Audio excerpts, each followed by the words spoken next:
Welcome back into another episode of the Spaceman 2.0 Phoenix Truth Rising Show, here to help you grow in the knowledge and wisdom of truth, and the truth will set you free. So we're going to get back into part 16 of creation, the sacred universe, incubation of the phoenix.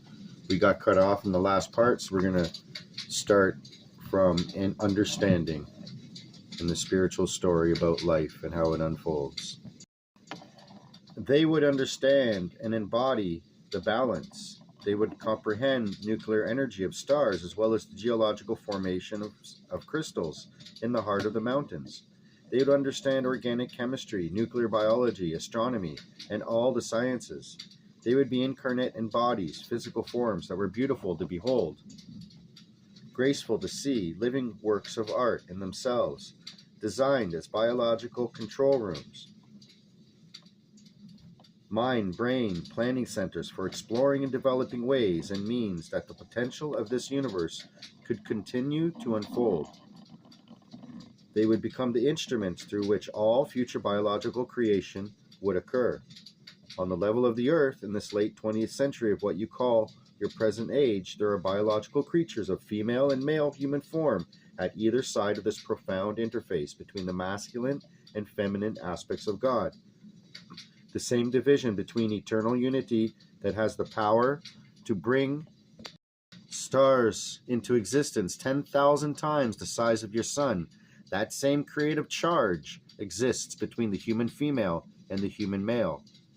In a healthy state, the power of this creative energy is immense. Note, I did not say sexual energy. Consciously channeled, it can be used to create beauty of an unprecedented order, of a nature surpassing all that came before, making visible the invisible beauty of God. Never before on the material plane has dialogue between divine masculine and divine feminine had the potential to be as clear, as concise, and as conscious as it can be between the men and women of your human family. When male and female meet on the medicine wheel, they each carry a distinct creative charge. Though their roots weave together and spring from the same source and the same great spirit, they incarnate on earth to face one another with distinct energy charges profoundly attracted with immense capacity to create through the universal power of the love that can flow between them. Note again, I do not say sexual activity, for that is the human state and now utilized for all the wrong reasons. Each woman moves in an energy current, a tradition as distinct from the tradition of men, as the very first creative division of God. Though you men and women have lived together in the same lodges and felt beneath your feet the earth of the same villages, though you have shared the same interpretations and slept together in the same illusions, you are each at distinctively different points on the great medicine wheel. Yet, as different as these points are, they are profoundly compatible, designed differently to stimulate maximum creativity. They are the very points where God meets God, and so be it. To we who have followed this process for the billions of years, there is nothing more incomprehensible than the concept which is entertained in the warrior societies, that there could be conflict or opposition between the feminine aspect of God and the masculine aspect of God. Do you realize how severely this concept limits you who accept it? You will not find your place in this universe or form a basis for understanding her mysteries until you shed such superstition and realize that Mother God and Father God are profoundly in love, dear ones. All about this universe that is feminine adores and reveres that which is masculine. The sole purpose of all about this universe that is masculine is to serve the feminine through the celebration and animation of the beauty that lies in her heart. Feminine and masculine are balanced in all healthy manifestations, equal partners, lovers, responsible participants, the truest of twin friends. Your ancestral programming is invalid.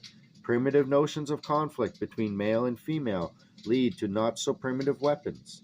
Let your human world reflect instead the truth of the great love in which you are every moment suspended. Awaken into a new perception and understanding of reality. Reality not as misinterpreted by the warrior tribes, but as understood by all the angelic races of God throughout eternity. Awaken into an accurate perception of the universe in which you live. You are the love of Creator embodied in human form. Through the power of your love, you create. You are in the service of universal art to create beauty and to enjoy all that has been created. The evocation of beauty and the description of truth. This is your purpose, the purpose of life, the very purpose of the universe. Service. In its own way, each species decides how it can best serve this purpose once it understands it. The buffalo notices what is going on in prairie time and prairie space and designs a life to describe truth and to animate beauty as buffaloes understand it. Whales describe time and space in their own unique forms of three-dimensional mobility, playing and swimming through seas of sound and light. The deer and creatures of the meadows embody their understanding of the universe and create beauty and balance as they recognize of it. Birds embody their understanding and create wing beauty. Angels embody their understanding of this universal purpose and become the means through which the Great Spirit creates more species to enjoy it. Further, they create that which the human form needs to make transitions to and from the eternal realms so that his perception of self is not damaged by the transition. Throughout the galaxies, throughout the stars, all of the angelic races notice this purpose of life and decide how they best can serve. Each healthy species looks at the external world while experiencing the internal unity whole and unbroken, and forms an idea of the wholeness of manifest life. This is its comprehension of the universe. Human beings' technical comprehension of the universe has expanded beyond the antelope, the ape, and the fish. They have explored the microbes and begun to reach out onto the stars. Yet, your historical rejection of eternal spirit has left you myopic, extremely self-sighted, with no overview or larger vision to help you organize your knowledge into a coherent whole. You are the instruments through which creation is to become physically conscious. You are the species through whom one day of the whole material universe shall become aware. You are God's organs of awareness, awakening in this turning age from the sleep of historical subconsciousness. Masculine and feminine are both rooted in the unified divinity, whose spirit now awakens in you, whose identity you now remember to be your own. In spirit, you are not separate from these two aspects of God, but have brought into being, through the loving interaction of these, your own inner polarities. The conception of new life requires highly focused creative intention. It takes attention to detail of such a profoundly precise nature that were the focus dissipating among many cells simultaneously, the miracle of conception could not occur. Of the human body's 100 trillion or so cells, only 2 cells are initially involved in the conception of a child. You float in a galaxy of some 400 billion stars and many more matter worlds, yet in this galaxy, only 2 worlds are required for the conception of new life. Do not be surprised when we who have roamed among these stars tell you that you are indeed special, that you are precious beyond price, that you are so incredibly loved by the source of all that is, that your one earth and your one sun are conception points for the new life of worlds to come. Do not shun such love or let narrow minds convince you it could not be. Accept this love. Feel it for yourself. A gathering together and focusing of energies has been necessary to produce the awesome, incredible miracle that you are. The attention of the universe is focused on your earth. The universal mother herself is conscious in this world. The father of every star looks through the eyes of this one sun as your journey takes you onward, for your earth has experienced human conception. You have become the blessed life stream of the universe. Are you proud of that which you have performed in this wondrous gifted experience? So be it. We thank Tonkashila, grandfather, for sharing with us this day in his wisdom and warmth of being, for he has guided Dharma for long, and she feels safe and secure within his crystal feathers of his cloak and the shimmering red gold radiance of his being. I too bow in reverence to the wisdom of his presence. Ahoy! May we always be given in strength and wisdom to remain within the lighted path of the red road home.